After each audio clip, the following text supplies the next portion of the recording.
Welcome to HempLogic Radio, where we attempt to sift facts from opinions in this upside-down world of industrial hemp. Hey, good morning. It's HempLogic Radio. Just to give you a heads up, this is a live show, and I don't edit. It's a complete live show, so keep that in mind when you're listening to the podcast. This morning, we've got Corbett Hefner and Randy Wright from Information Ag, and we're going to be talking about hemp fiber, the hemp fiber market. Good morning, gentlemen. Morning, Corey. How are we doing? Well, we're doing well. We were just talking before this. The hemp fiber market is literally on fire. It's white hot. Some of the things we've seen is, we're likening this market to the CBD market of a year ago. Exactly 1 year ago, March of 19, the CBD market was pretty much what we're seeing right now in the hemp fiber market. You guys agree? Yeah, the interest has definitely shifted in the last 3-4 weeks, almost 180. People are still looking at CBD, but the fiber is sure interesting to people. Thing that makes me a little concerned about that is CBD was pretty easy to overproduce. Fiber crop's going to be even easier. You know, I was going to mention something I thought about this morning to really help the entire industry out. If people would support that hemp feed coalition, it's one of the things that'll be a total game changer for, agriculture in general, for hemp as a rotation crop, is to get this as a feedable commodity to cattle and, chickens and sheep, etc. That's going to make a big difference in how this market works and how a farmer can use this as a rotation crop to help his farm out. So if you got a minute, check out that. That's out of Colorado, isn't it? It is. It's Heather Buffington's in charge of that. She used to be part of the Colorado HIA, and she stopped because she's recognized that that's a major hurdle is being able to feed this to animals. And the anecdotal evidence at the moment is it does some really good things for animals as well, and it'll help the farm. So if people support that, that's important. Yeah, it's one of the things when 3 years ago when we got into this, we were looking at the food and fiber was where we were going, and the food side, and the Washington State Department of Ag was, we need more money so we can study this. What are you talking about? It's obviously I saw this. I think it was 18 months ago. I think when Colorado stepped up and funded the food side. To animals, I think that's about the timing's right on that. But you're right. We've got to figure out a way to introduce this into the farming market and actually have a market where people can actually grow it and get it into the market. So we got the food and the food. Now the fiber market. Talk a little bit about how you said in the last 3 weeks your market has changed. Talk about that. Well, people are looking at it since the price of the cannabinoid market has dropped down so much. They're looking at this as I don't know how you exactly phrase it, but I don't know if it's another gold rush. I don't think the money is quite as big as CBD was. But there's some money to be made in this, and people, if they study this correctly and really look at the numbers, there's avenues here where you can have a successful business.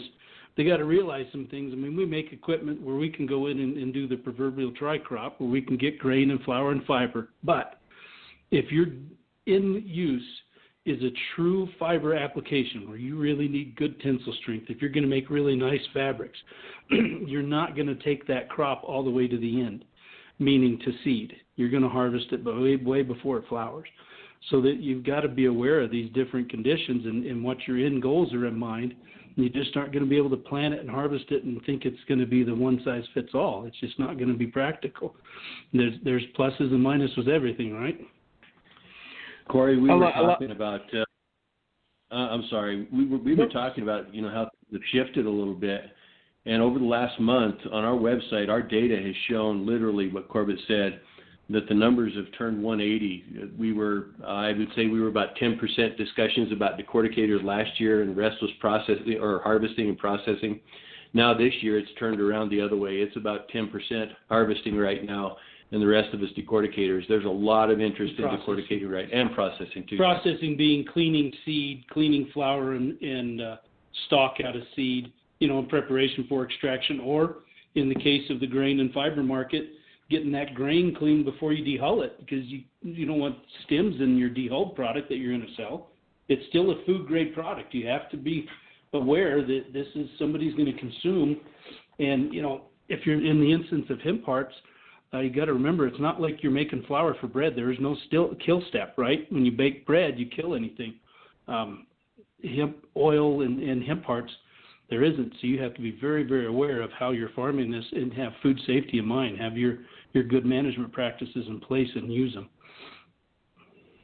So the fiber market being so hot and being, so much interest in it, speaking with, people this last week, when I said I was going to do this, I've said I'm going to do some hemp videos, and boy, that turned into, I can't just jump into that. I've got to do this the right way. And then talking about this podcast has drummed up a ton of interest. The one I put up that LinkedIn post yesterday morning, and it's been seen almost 5,000 times with 100 some odd likes with some 50 some odd comments. So everybody has an idea of what this hemp fiber market is, but what I'm seeing and hearing is we need to understand, we need to get to the farmer the knowledge of what is hemp and what are you going to be growing it for, so you can sell it to a possible processor. And that's some of the things I didn't really realize was fiber needs to be, like you just mentioned, fiber needs to be taken down before it turns to seed. So this dual crop or tri-crop, all these things kind of fall apart if you are growing for the hemp fiber market. Is that what you've been? Is that your understanding? If you're going for a real high-end strong fiber, that may be case. As genetics progress, and if your market is a less demanding end use, then yeah, you can probably do the tri-crop, dual crop. I think that's viable. We've decorticated dual-purpose fiber here, and it's pretty darn tough. Is it as tough as a true fiber variety? We've only had our hands on one, and it was pretty impressive. But so that this other stuff's not that much weaker, but it's not as soft. It may take a little more processing. So those are just some things that we don't know. My background, I came out of the plastics industry. I was a flexible packaging manufacturer, and we owned or the company I worked for owned a Rochelle knit factory, and I ran the plant that made non-woven textiles. So we made yard goods and materials, right?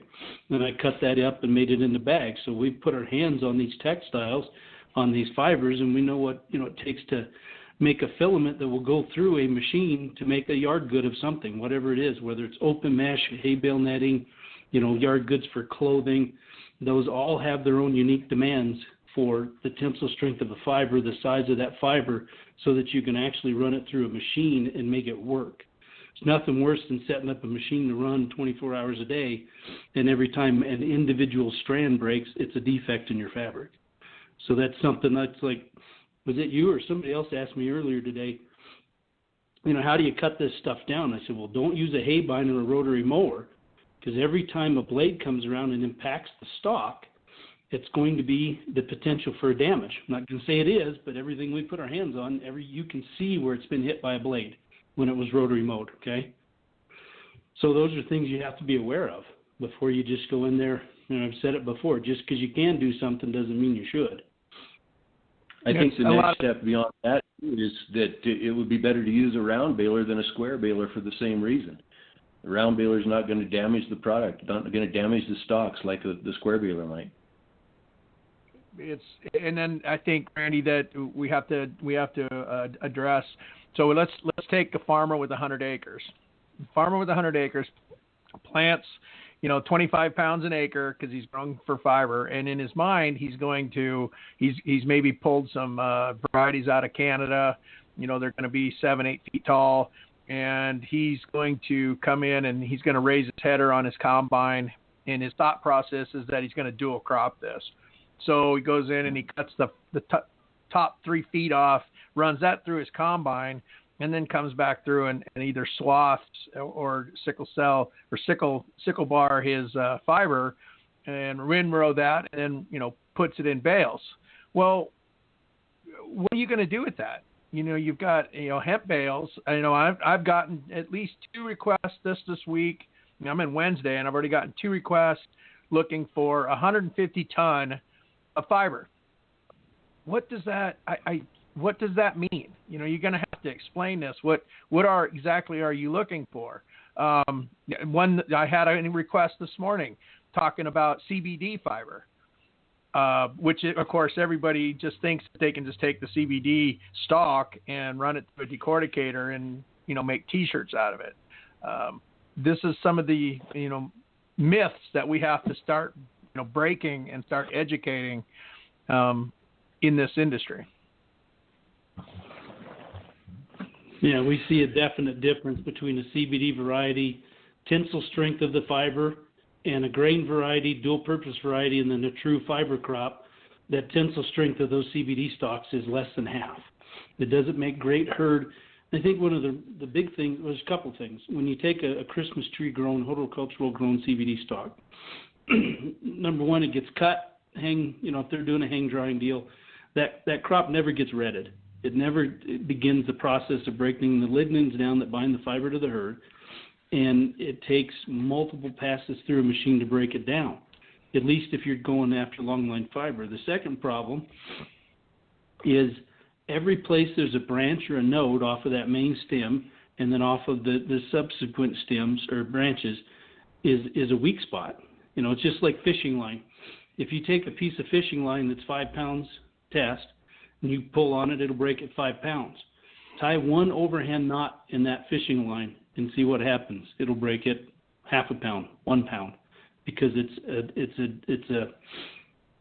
not a straight path. It has to pull in tensile, and you can't have that shearing action. The shearing action is what will break it. So it's something to be aware of. I'm not saying you can't do it, but again, what is your end use? If you want to take a CBD stalk and pelletize it, it'll burn like crazy, burns nice and hot, good ash content. It's viable. But is that going to be your T-shirt fiber? I'm not sure. Yeah, I think ultimately, Corbett, everybody has to understand what their end use is, and it's not only just the end use, and you could just bring that all the way back to who are you selling? Who's the processor? What is their end use? Because if you get into this, and this is what we're going to see kind of with the CBD market, is the fiber guys are going to get in and they're going to talk to a processor and they're going to say, well, we want this. And in their heads, they are thinking something else. And they're going to go through the whole growing season and they're going to harvest their hemp fiber and they're going to turn it into their processor. And I can't take this. This isn't what I asked for. Whether it's genetics, whether it's growing process, whether it's baling process, the retting process, all those things have to come into play in order for that processor that they spoke to at the beginning of the year in March and get that. That's how I see this.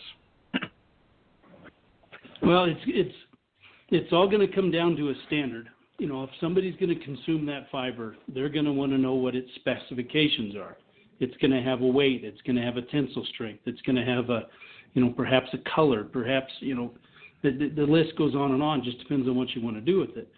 So you're going to start, again, like we always say, work at the sale and work your way backwards. That's going to tell you a lot, all the way back to your genetic choice, how you farm it. You got to make sure there's no weeds in it, because dried hemp and pigweed look almost the same, but they sure don't decorticate the same, and it'll make a mess. I'm just putting it out there. There's going to be people selling some pigweed and look like hemp, and that's not going to cut it. And then the retting process, that really helps in breaking down that fiber. It just makes it more machinable. We can talk about green decortication in a second, and I'll give you my 2 cents on that. You can do with it what you want. Retting, raking it, baling it, getting it put up and stored properly, because this is a fiber plant. It can't consume everything you bring to it at once. I mean, it's got a capacity. And then the downstream people are going to have a capacity. And those things are all driven around the specification of that fiber. Like I said earlier, if you have a damage on a filament, let's say you're running knitting machines or looms, and one strand breaks, every time that machine stops and starts, it is a number 2 fabric. Now, it's a defect because it has lost tension. It doesn't look the same. So you have to be very aware of that. A big knitting machine could have between a few thousand individual ends or strands up to 4,000. Some of those jacquard knitting machines for real fine lace and stuff, I mean, they're incredible. There's 24 warp strands per inch, and then you have all the weft strands that are interlaced in there to make a woven fabric. They're very intricate, and they're very precise, and they're awesome machines, but they have to be fed correctly. Does that make sense?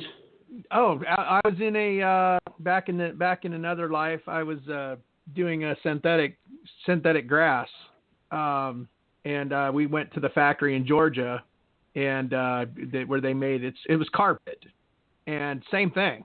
It's I don't know how many rolls of synthetic these strands, and so you take that, but we were making carpet. I can't imagine what it looks like if you're trying to make a cloth, a bolt of cloth. It's people, to get it. I one of my favorite stories when I got into this industry, we were at a show and it was a guy comes up to me and he says, I want to grow hemp. I got 5 acres in my backyard and I want to grow hemp. And then I'm gonna buy a Chinese decorticator for $50,000 from China, and then I'm gonna decorticate my crop, and then I'm gonna make screen printed T-shirts. And I was looking at him going, well, can you tell me more about this? I want to know more. In their minds, they're thinking they're going to go through this, they're going to decorticate this and they're going to make fiber and then they're going to, weave their own cloth and make screen printed T-shirts. But that's kind of, yeah. And that, decortication, first milk decorticating is one of, again, depending on what you're doing, it could be 5 steps, 6 steps, 10. You've got to comb it and card it, which is, we've been looking. We cannot find a machine that's been made for hemp to do that, so we're trying to engineer and pioneer that, and we're making really good progress on it finally. This is tough stuff, by the way, to work with. It's not easy, by the way. Prepare for some heartaches. You think growing CBD was fun in the field. Wait till you try to process this stuff in the building. Then you got to degum it, cottonize it. Do you want it dyed? You got to make it into roving. You got to twist it into filaments. What do those look like? Put them on packages so that you can actually do something with it. There's a pile of work to do this. A level winding machine, they're massive pieces of machinery. They're expensive, and they run at high speed. So you have to feed it good quality material, or you're not going to be successful. The numbers will line up very quickly. Well, yeah. Let's go. That's a good segue. So if let's say that some a farming community comes together and they're going to buy one of your machines, your 660. What can they expect? If they bought this and they put a facility together, what kind of volume would they be expected to run through that?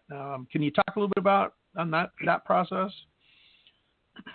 Sure. The 660 it will run up to about a ton an hour. And like everything, there's a payback on it, right? You've got to find your break-even number on there and figure out, can I make money at this? I was listening to a guy said he was going to drop $40 million on a fiber plant. So, take that and add another 5 or 10 million by the time you put a building and offices and people in it. How many tons a day, a week, a month, what is it, whatever your metric is, how many do you have to run through there to actually make a payback work? And do you have the volume, in sales to do that? You're talking an investment of that size, that's a substantial fixed cost and overhead, right? So is it worth it to do that? Do you have the demand? Do you have the market for it? And can you get the price for it? Because the price today of fiber, what people are doing their numbers on, 12 months from now, just like we saw in CBD, it may or may not be the same number. But that's also a commodity, though, Corbett, because if you've done everything correctly, you should be able to get anywhere between 25 to 75 cents. Let's just take that 50-cent window there for your fiber. From what I'm seeing and hearing, herds at between 5 and 12 cents a pound. But so using that scenario we just started talking about, they buy your 660, they run it a ton an hour through it, and we need to let everybody know that that's also first mill. That's only breaking down the stalks into fiber and the herd, correct? Correct, and there's things you can do with that. I mean, you've got herd that's probably, everybody wants to do animal bedding that can be ground down for LCM material. That I think somebody's going to be really creative and isolate some molecules out of the herd or the fiber that will allow you to make a resin pellet so you can extrude this into a true plastic. That's what I'm most excited about, being out of the plastics industry. I would love to come up with what I would consider a true biodegradable plastic that can be processed on existing equipment. That's to me a holy grail thing. But I'm waiting to see that happen. I think but it all starts with erosion control stuff. Oh, sorry. Well, I was going to say that the plastic is only we're right now, from what I'm and I might be wrong, I might be talking out of school here, but 30% whatever that hard word is, propylene, 30% propylene to 30 or 70% hemp. So you can say it. I know you can. Blah, blah, do the Marvel trick. Blah, blah, blah. So yeah, the plastic is definitely. So so they break this down into first mill, and then we've got to find a market for that first mill. And I think these big companies that are coming online, we're going to start talking about investment into this industry, but the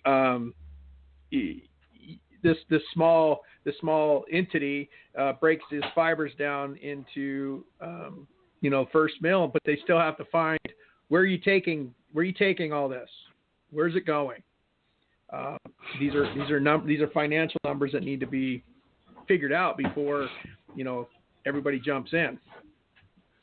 That's one of the fun things about hemp, that this fiber and herd is where all the the myriad of uses come in. What do you want to do with it? There's people out there that are working on stuff that's not even on the radar. That's going to be fantastic. I'm really excited to see what people come up with. It all starts with that decorticator. Sure. Not the end all be all final machine, but it's an important cog in that machine. Oh, for sure. It's most definitely something that people are gonna. I can see it just on the comments inside, and I'm a big fan of LinkedIn, and so when people comment on my posts, there's a lot of interest, a lot of people that have been working on projects throughout the country. I mean, it's all over the place, from New York all the way down to San Diego. Everybody has their thought process and their idea of what they're going to do and how they're going to capitalize on this market. I commented this morning. I said, "This is, it's a race to the moon. Everybody's wanting to get this, done. But I don't believe that there's an easy. I don't believe there's an easy a shortcut. I don't believe there's a shortcut to this." And that's kind of why I wanted to, this is probably one of the first of probably 3 different podcasts we're going to be having about fiber. But this is definitely what I wanted to talk about was, making sure that these farmers understand what they're getting into. Let's talk a little bit about, there was an article that came out in the Hemp Industry Daily last night. I didn't catch it until late, but there's an outfit out there trying to raise between $150 and $175 million through Wall Street. That's definitely going to shake this industry up. What's your thoughts on that? Oh, we need somebody to do capital investment. That's a substantial chunk of money.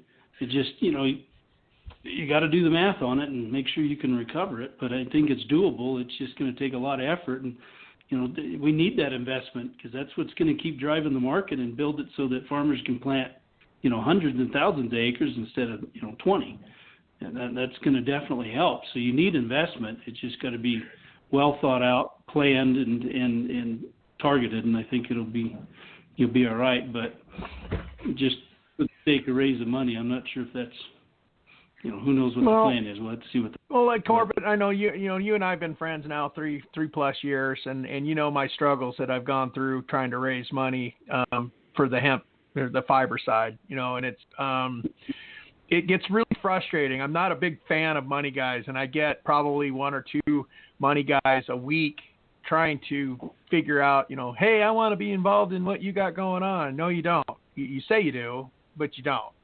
I don't think you have the stomach for this. People with investment, especially VCs, oh man, those guys are brutal. Their money is either expensive, they want 90% of the company, and of course I'm not going to do that. And I had one guy try to tie me up forever. It was no matter what I did, if he lent me money, he got a cut. Wow. Okay, but so these are some of the things that we navigate through on a daily basis, trying to figure out investment, and it's a tough gig. And then I'll tell you, when I read the article, I was just kind of, it's like, God, man, how come he can do it and I can't? I'm sure this is that's going to resonate with quite a few other people. Oh man, if I just had $1 million, what could I have done? So neither here or there, I guess. But 3 years ago, when we started looking at fiber, just a little bit of investment just to start. And that's why we make that 660. It's one to get you. You have to walk before you can run sometimes, right? So that's a great piece of equipment to get in there. The payback is easier on it, and learn what you don't know, and learn if you can make this work and viably make a go at the business. Experiment with what the end uses are going to be, what they could be. Once you've got it, now you can innovate whatever your mind can come up with. That's the fun thing about hemp, is there's so many limitless uses for it. It's amazing. Yeah, I think you touched on. I mean, we brought up the 660 that Formation Ag builds, and it's you hit it right there. It's, if you want to get into hemp and you want to get into it, then buy this 660. And get your feet wet and start building your markets that way. And then when you're running that machine 24/7, 365, and you cannot produce any more out of that machine, now you go into the bigger stuff. And now you've made you've made your own market, and you've done it smart. So you got to create demand, just like we tell customers for CBD stuff. You create your own demand. That's how you can make good returns on this. It's not the grain and elevator model. You're an entrepreneur. You're blazing that trail. You're creating demand for that product, and that's the kind of people that are going to help really launch this thing. Exactly. The first accord in 2015, first part of 2016. As far as I know, that was the first accordicator built in the U.S. since Slickton built his back in the early 1900s. So we've been working on fiber and putting our hands on it every year since then, and it's been a challenge. Yeah, this is definitely a challenging industry for sure.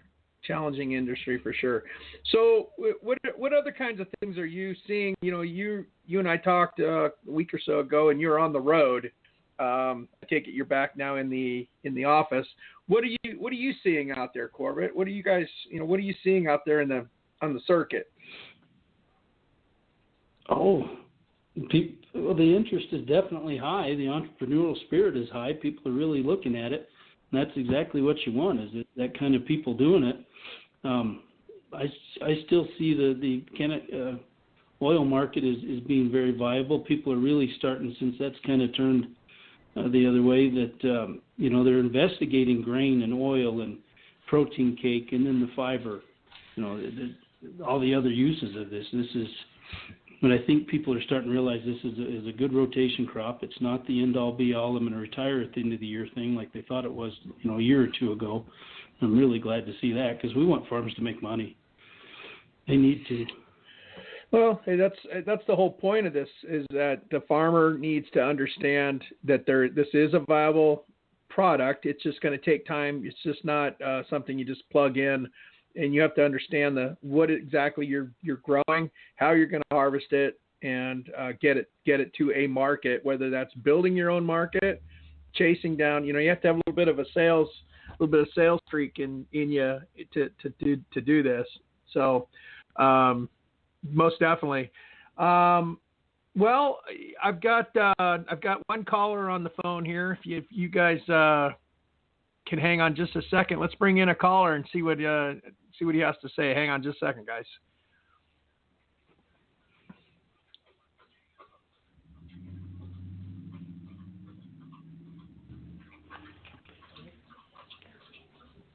John Stoddard? Hi, John. Yeah, this is me. How are you? Hey, John, you're on the call with Corbett and Randy. You've been listening the whole time. Yeah, I saw this call-in podcast, man, but the phones have been just so busy, jammed up, red lights. Red lights. Well, thanks for joining the call. Do you have a question for Corbett or Randy?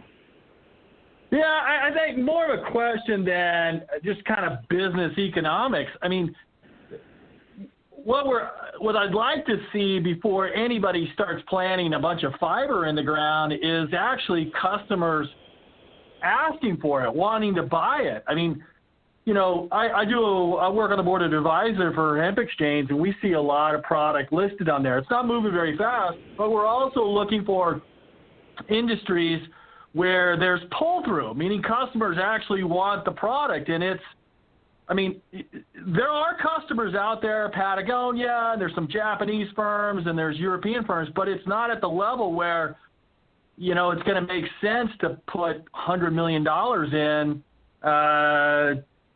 to get all the machines in place, to launch a farm with 10,000 acres, and where it makes economic sense just yet. My caution is just like, we need customers. Correct. I did a little number thing for myself just because sometimes I do weird stuff. I went out. BMW made 2.4 million cars last year. How many pounds of fiber, if they replaced the carbon fiber in those cars, would a car need? So I just figured, just for easy numbers, I said, okay, let's do 2 pounds per car. And then being generous, let's say 100% of those cars actually consume that fiber. Long story short, knowing that, rough numbers, fiber to herd is 25-75. I'm sorry, 25-75.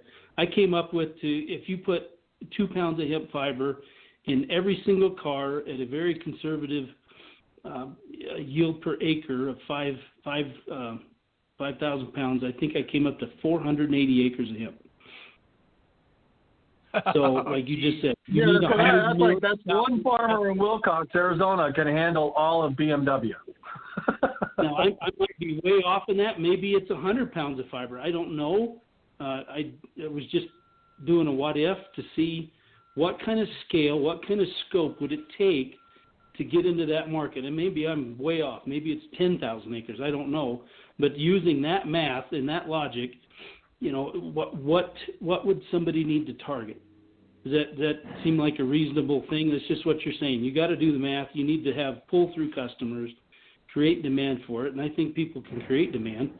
But you need somebody to buy it, because if you plant it, it doesn't necessarily, there's bales all over eastern Colorado that people think that you can just buy.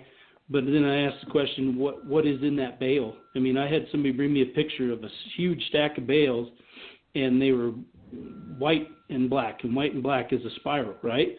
Well, hemp will ret one-sided. So that crop got laid down, retted, didn't get flipped, and then got baled. Well, how are you going to decorticate that when 50% of that bale is different than the other 50%? How are you going to set up a machine to handle that and be successful?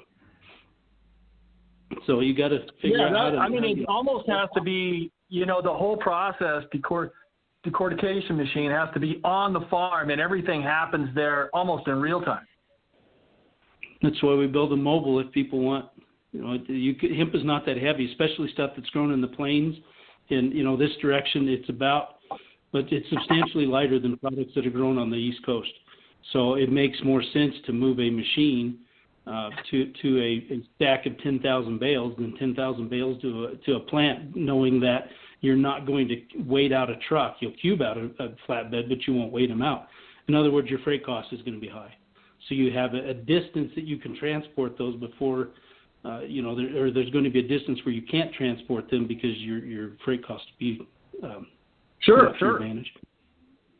Yeah, but you're still talking right there going, okay, that's not a market on a large scale. Like, okay, one farmer with 500 acres. I mean, if their numbers are correct, we could be way off, right? But let's say if it's in the ballpark, that's one farmer with 1,000 acres. That's it. All of BMW. Yep. Yeah. We got to get some Mercedes. Yeah. It's got to be the next. We got to get into that's the not Chevys and the See, it's not a Toyotas. repeatable business model yet. I mean, you've got to. Well, it's and you know what? And John, you're pointing out that it's the obvious to us, but the thing is we need to. This industry is going to grow, and it's because of these failures that it's going to grow. And that's my opinion, is that the failures of these farmers in 2020 and 2021 trying to get into the hemp farmer market are going to lead the path of this market growing, because they're going to learn what genetics work and what in which market, in which region, and how exactly do you process this stuff in the field. So an actual processor that somebody that buys a 660 from Corbett can then can sell it to that guy. There's a lot of learning here, and that's kind of why I wanted to. This is why I'm doing what I'm doing, is I'm trying to educate those that are wanting to get into this hemp fiber market, so they don't make these catastrophic farm-ending mistakes. Yeah, I mean, that's I like the process, Corey. It's critical thinking going. Before you start spending money, let's kind of run some scenarios about how to make money or when do we lose money. Yeah, we've done a lot of that when we built the first large decorticator. I spent several weeks doing an ROI and picking it apart and trying to see if I was off, right, wrong, or indifferent. And you just look at your capital expenditure, look at what you think the retail sale of the commodity is at the time you're selling it, and you can calculate your payback, your break even. And if you're running less throughput than that because of either poor demand or because your equipment's not that fast, then it's a problem from the get-go. So you really have to be aware of that when you're starting one of these facilities up. And the uses, like the hemp wood thing, that is a cool product, how they're making that structural wood.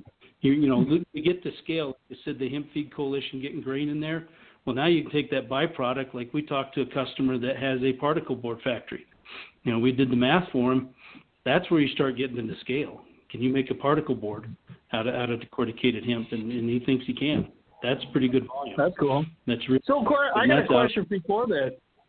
Sorry, Corey, I'm not going to take over your show, but so let's say if a farmer is approached by a university because a large company comes to the university and said, hey, we'd like to explore uses for hemp, and then the university says, we'll pay you to grow 500 acres, and then, we're going to do some work on it, and then the company's going to buy it. Now, where do you come in, Corbett, with this mobile decorticator, and, how much does it cost, and tell me a little bit what that looks like, because I love the idea. We've made a modular, so you can it's a little not a la carte per se, but you can pick and choose. Like we know herd entanglement in the fiber is a problem, so we've made some shaking apparatuses to help take that out. Some other separation devices if you need those. Just depends again what your end use is. We base this machine on Slickston design, but we put a lot of technology into it. We've just updated we've had to put touch screens in it and input-output capabilities on it so that you can hook it into a facility. Let's say you've got in-feed conveyors and takeaway conveyors. Well, this machine has to have controls so that you can stop it and start it with the factory if you choose to do that. But the mobile aspect.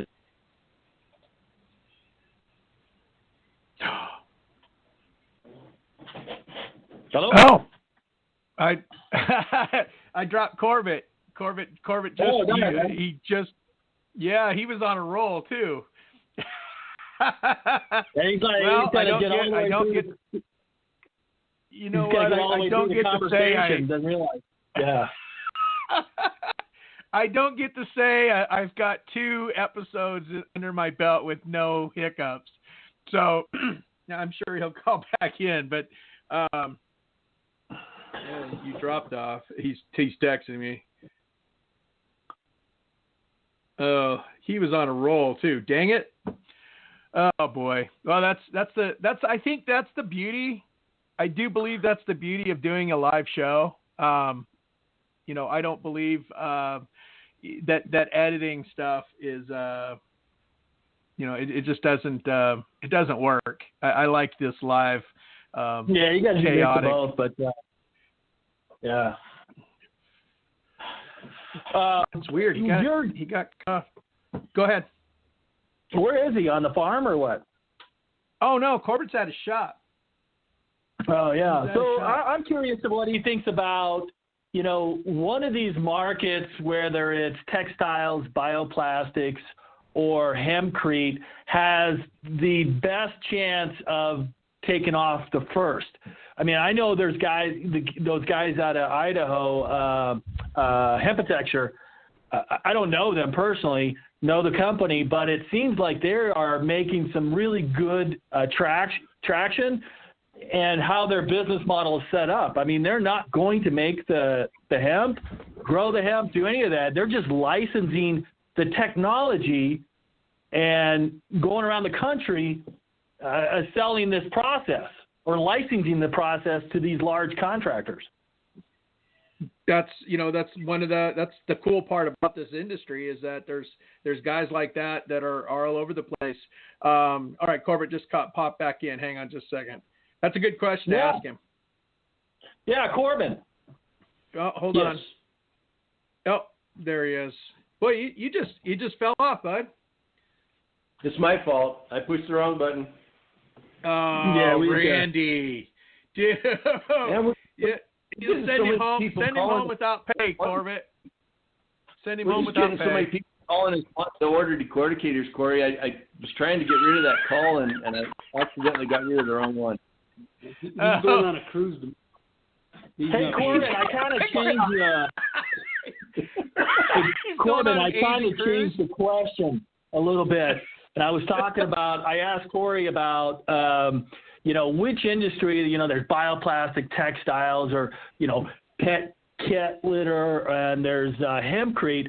And the guys out of Idaho, the Hemptexture, seems to be making some really great traction because they're not getting involved in the growing and selling it. They're just getting and selling their license, the process to build hempcrete homes. And it looks like it's taken off. I mean, you go to their website and they're sold out every city they go to. What was the company name again? I missed it. Hemptexture. It's a couple of millennial architects. Oh, that's awesome, though. Yeah, well, there's one guy. I mean, they're not dumb guys. They're smart guys. One guy used to be a Wall Street guy, so he's, anything he looks at is like, hey, this has got to make money. This has got to be a numbers guy. So. Well, I fully agree. Structural in place panel, building houses controlled. I mean, that's an awesome market, and that's larger consumption. Corbett, I think that's what we're gonna. That's the kind of stuff that this industry is going to be built around. Is entrepreneurs, that are going to take this one piece. They're going to build that T-shirt in their garage, and they're gonna do it, and then someone's gonna buy the technology and the IP and make it scale. I believe that. I don't see a reason why. Yeah, we're looking up. And or the pioneers. You know what the phrase is? The pioneers take the arrows. Yeah, you do. It's the guy that doesn't realize, what's the quote? Some of the greatest achievements in life are doing the thing people can't tell you can't do. I butchered that a little, but we've made a good living doing that kind of stuff. People say you can't do it, and figure out how. I never said you can't do anything in this deal. I just want you to plan ahead and be safe with your finances. And I think that's the Corbett, you nailed it. You nailed it on the head there. I think a lot of times people will say, well, you're poo-pooing my idea. I'm like, well, no, I'm not poo-pooing your idea, but have you thought it all the way through? And, well, screw you, Corey. I mean, you don't know me. There's some of that in my world, in HempLogic. People said I couldn't pull this off, and I haven't pulled it off completely yet, but making headroads, but everybody has those challenges. As being an entrepreneur is just part of that. Yep. That's a neat website. I'm gonna have to look. Well, I kind of wanted to.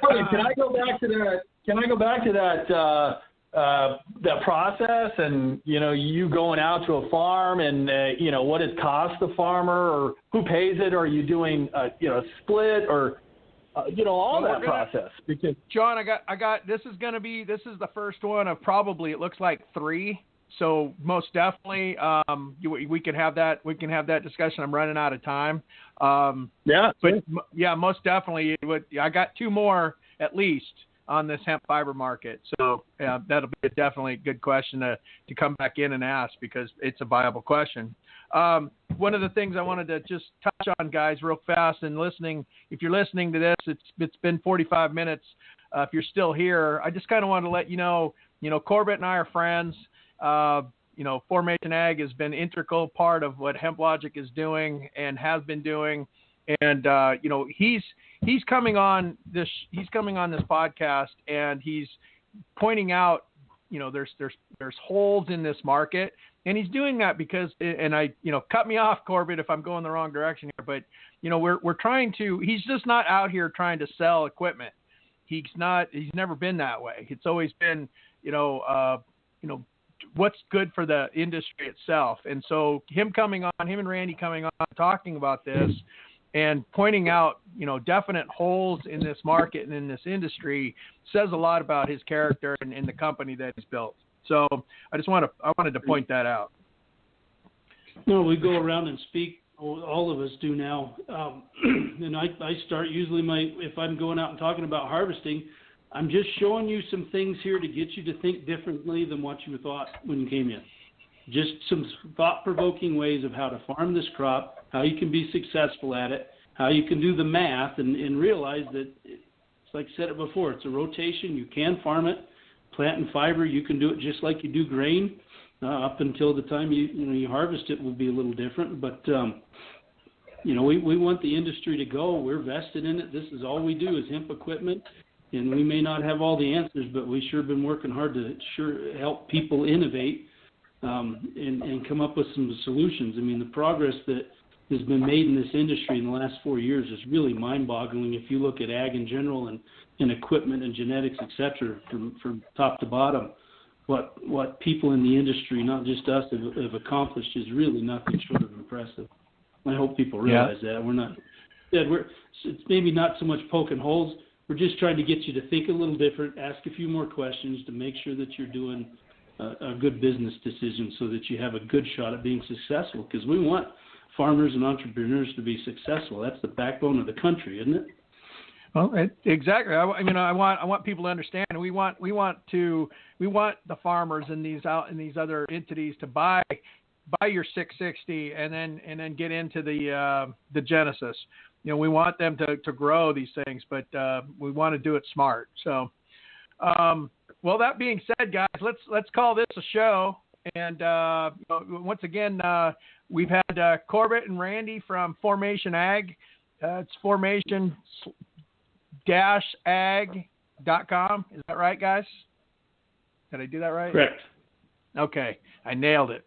And you can, if you have any questions, if you need to get a hold of them, you can either reach out to me at HempLogic or you can reach out to them at Formation Ag.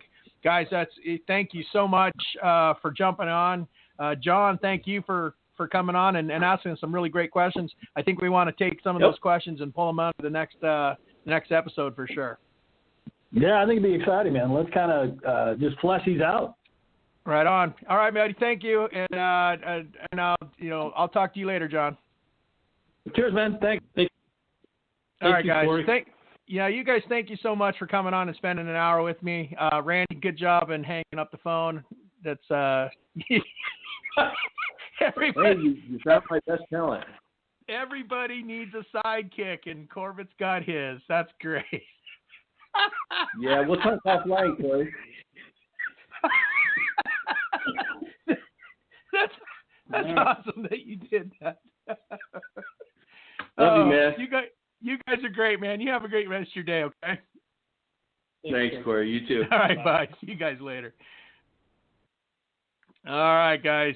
This has been the HempLogic Radio Hemp Fiber Market episode. At first, there probably 1 or 2 or 3, possibly even 4. Who knows? But you guys, thank you. If you're still here listening, thank you for joining the show. If you like it, make sure you share it, and make sure you subscribe to the podcast. And if you have any questions, you know how to get a hold of me. Radio@hemplogic.com. You guys have a good one. Take care, guys.